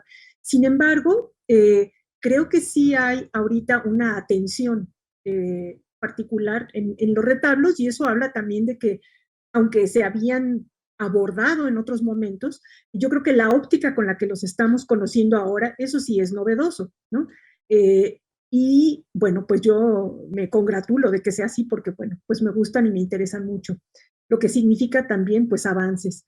No solo en el número, o sea, en la cantidad de estudios o pues sí, de intereses que se manifiestan, sino en su calidad. Yo creo que esta diversidad en el número y además en el origen, ¿no? De quiénes son, o sea, veámonos quiénes somos, y somos muy, muy diferentes, venimos de lugares muy distintos, ¿no?